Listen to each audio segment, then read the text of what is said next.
need your moms, we need your sisters, we need your tias, as well as everybody in this fight to tell CPS Energy, stop polluting our air, stop polluting the air that we breathe, stop hurting our children, stop hurting our poor, stop hurting our communities of color, our indigenous sisters, and close those coal plants. Thank you so much for listening to me. I love all of y'all.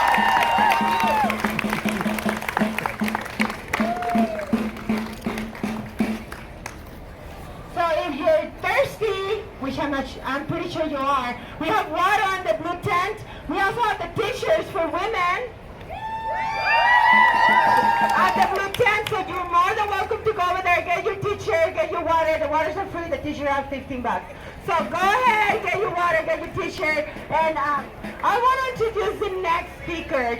I met her 2 years ago when she was talking about DACA folks and the immigration crisis that we're living on a daily basis. She's an amazing and powerful woman, undocumented and unafraid to speak up. I want to welcome Maria Victoria de la Cruz.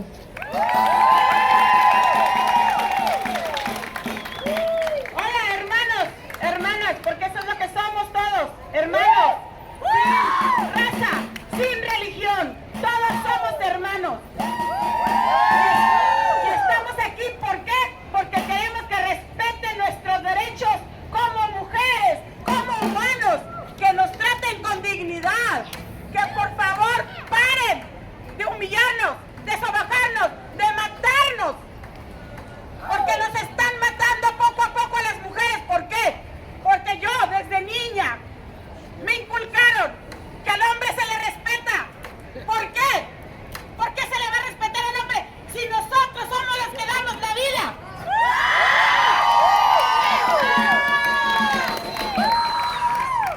Si quieren respeto, empiecen a respetarnos.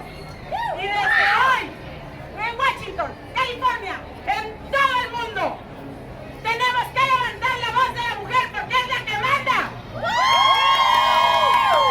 La mujer tenemos poder. Desde que nacemos y lanzamos el primer grito, nuestro grito es poder. Porque la mujer somos las que movemos el mundo. Somos las que traemos la vida. Somos las que debemos y tenemos que sembrar el respeto a nuestros hijos desde niños, a respetar. Porque eso es lo que nos tiene que mover, eso es lo que nos tiene que sacar adelante, el respeto. No más muertes, no más humillaciones de mujeres. Porque en nuestros países, principalmente en mío, en México, día a día, ¿cuántas mujeres aparecen muertas, aparecen violadas? Niñas abusadas por sus propios padres, sus propios familiares, no más. No una más mujer violada ni abusada. Yo por eso ando en esta lucha, porque yo soy madre y soy abuela. Y no me gustaría que nadie venga a abusar de una de mis hijas, ni ninguna de mis nietas, ni hombre ni mujer. Hay que respetar géneros. Hay que respetar los géneros porque todos somos humanos. No importa el género que seamos, somos humanos. Y así nos debemos amar y respetar. Ese señor presidente Trump estaba callado en Estados Unidos. Nadie hablaba, todos callados. Pero llegó él a encender la llama, a humillarnos. Muchas mujeres que están calladas. Yo conozco varias que yo les digo, aquí en Estados Unidos no es como nuestros países que estamos calladas. No, aquí tenemos el derecho de alzar nuestra voz y decir, yo soy una más abusada por mi familia, por mis gobernantes. No más, no una más. Compañeras, compañeros, por favor, respetemos nuestro cuerpo. Nadie tiene derecho a mandar en nuestro cuerpo, porque Dios es justo y nos dio a cada quien lo que debemos tener. Sobre todo, sabiduría, pensamiento y en el corazón mucho amor para darle a todo el mundo, no nomás a la mujer, no nomás al hombre, a todos, porque todos somos humanos y nos nos debemos amar y respetar.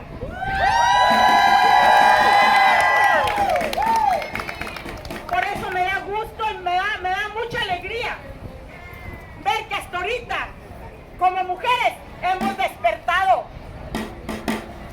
Estamos sembrando amor, estamos sembrando mucha sabiduría en cada mujer callada. Oh, ¿qué está pasando? Despiertan en la mañana y ven, hay una mujer hablando por mí, voy a la lucha.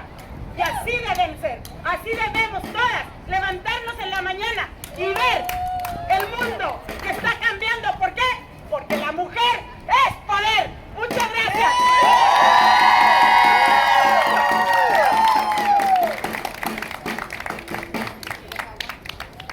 All right, everyone. First of all, I want to remind everybody that we do have people in the crowd as well as organizations registering you to vote, going off of what Sophia said. If you have not registered in Bexar County, please do so while you are here. I would like to go ahead and welcome our next speaker, our final speaker. She is a very dear friend of mine.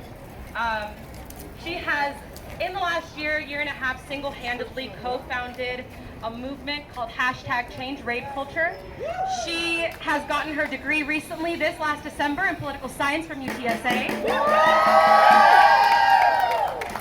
She has also been an active member on campaigns of Bethel and Turnout Texas, voter registration, and focuses on activism, journalism, and just being a voice for survivors on a day-to-day basis.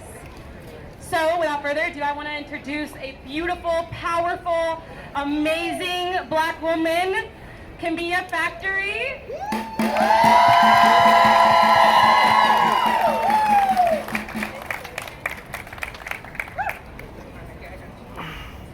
What's poppin', San Antonio? My name is Camilla Factory. I am the co-founder / leader of the movement #ChangeRapeCulture here in San Antonio, Texas. I fight for the basics of the conversation about consent. I fight for the autonomy of our bodies, and I fight to let everyone know that it does not matter how many drinks you have had that night. It does not matter how short your skirt is. It does not matter if you go home with somebody, and it does not matter if you have been married for 30 plus years. Your body is yours. Your choice is yours, and nobody has the right to violate that. Nobody has the right to violate that. I started this movement last year when rape was a casual conversation among my friends on my college campus. I took a closer look at institutions and systems. Title IX, why these offices exist and people continue to face violence in everyday to-day interactions with society. Brett Kavanaugh should not be on the Supreme Court. R. Kelly should have been convicted light years ago. Black trans women still have the lowest life expectancy in the United States of America. And survivors of reproductive justice have to face the consequences of the President of the United States saying that it is okay to grab women by the pussy.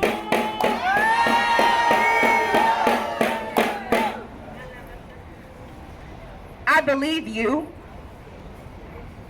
I love you. And I don't even know you. Me too.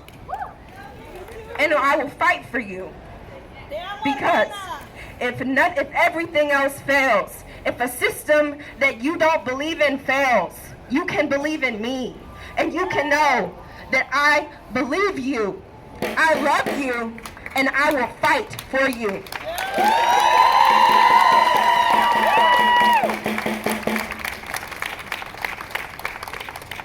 Would I really like to discuss the hardest conversations about consent that I feel like slip through the cracks of gender, race, class, like I said, or the autonomy of our bodies. If I leave anybody with anything today, I know I'm speaking to parents. I know I'm speaking to families. From a young age, We don't have the autonomy of our bodies. We're told, go hug grandma, go hug grandpa, go hug uncle. There's never that choice. We never reinforce that choice for children at a very, very young age. And from a very young age, a simple hug, we never realize can trigger someone. It can trigger a traumatic event that happened to them, whether we know it or not. So today, I'm challenging everybody here to start practicing the basics of consent. Ask someone if they want to give you a hug. Think about the way that we touch people. Think about the way that we interact with people. Disrupt rape jokes. Disrupt these conversations about getting a girl a drink to make her loose. We can practice the basics of consent in our everyday lives. Rape does not discriminate. Rape does not give a damn if you are a Republican or if you are a Democrat. Rape culture does not care if you identify as a privileged cis male. Rape culture affects everyone, whether you realize it or not. Politics aside, like I said, I just want everyone to know that we have to learn to believe people. We gaslight survivors of sexual violence. We make them question about an experience that they have to live through every single day, that they have to wash off in the shower, to go back to sleep, to wake right back up to again the next day. And I'm often asked about redemption for people who are accused of rape. But I want to know about the redemption for survivors. What does that redemption look like? Who fights for survivors when survivors are questioned in police reports?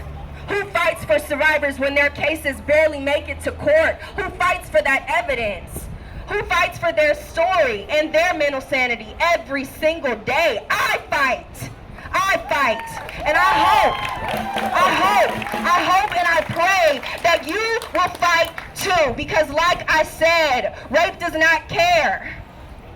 Sexual violence does not care. Abuse does not care. And we can change that. We can change it. I don't say end rape culture. I think that is a utopia. I think that is a lie to ourselves. I say change rape culture. Do the work every day. Confront these things. Have these conversations. Call out your rapist at Thanksgiving dinner. Call out your rapist at your institution.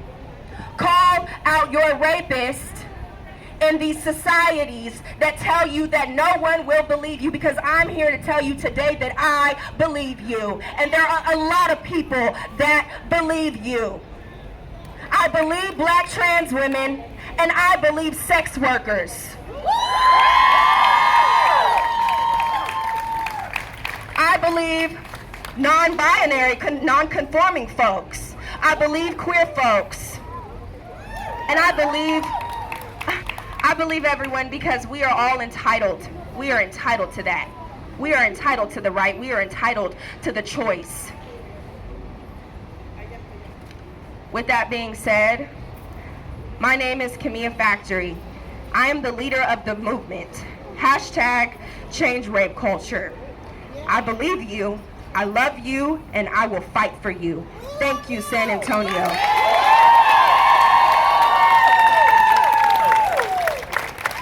Also, if you want to get more involved with the movement, www.changerapeculture.org. There are resources. I'm going to be starting a blog. I will be in the San Antonio area hosting events and making sure that survivors have accurate representation. And like I said, I will be around. Contact me even if you want to talk. I'll be here. Thank you.